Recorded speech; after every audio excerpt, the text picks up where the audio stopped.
Sådan der, den anden variant. Det her, det er så min lejlighed i hjertet af Sydney. Det er ikke bare en lejlighed, det er en suite, jeg har lånt en uge, hvor jeg bor helt alene. Jeg har 3 senge for eksempel, men det kommer I til lige om lidt. King's Cross, mine damer og herrer. Det bliver ikke meget mere fedt af gang i det. Men lad os lige få en tur her. Vi starter ud på badeværelset. Det er jo et juleaften. Det er klasse. Lige været i bad, så det dukker lidt.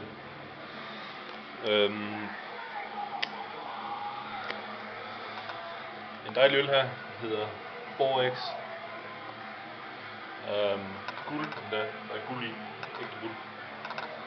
Og så har vi køleskab. Tuis. 4X. Wunderberg. Australsk rom.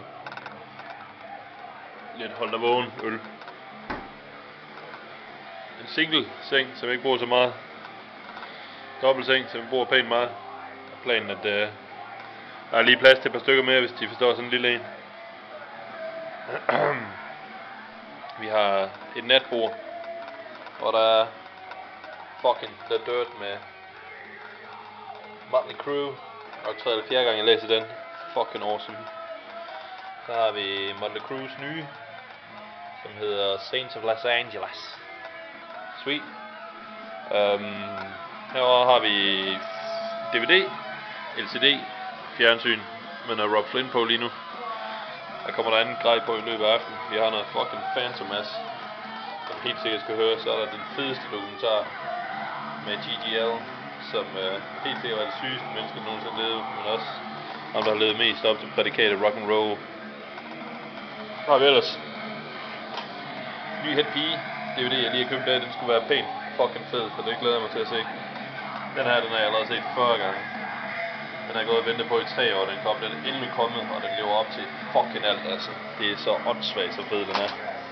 Det er jo i, at alle de fede Roadrunner artists, de er med og cover hinandens numre, og vi hører Rob Flynn synge noget fucking Slipknot og noget Trivium og noget Sepultura og sådan noget pis. Det bliver for hårdt. Hvis det ikke rullede patienterne for, så ville der være en gade hernede, som hed King's Cross, som er fucking nice. Herinde der har vi mig selv. God jul.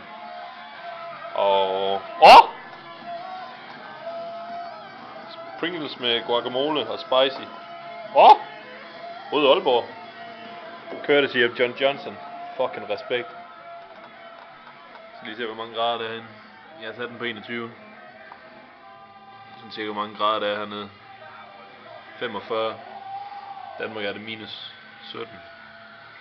Så det er okay. Ellers så tror jeg ikke der er så meget lige at vise i den her omgang. Men jeg vender tilbage senere.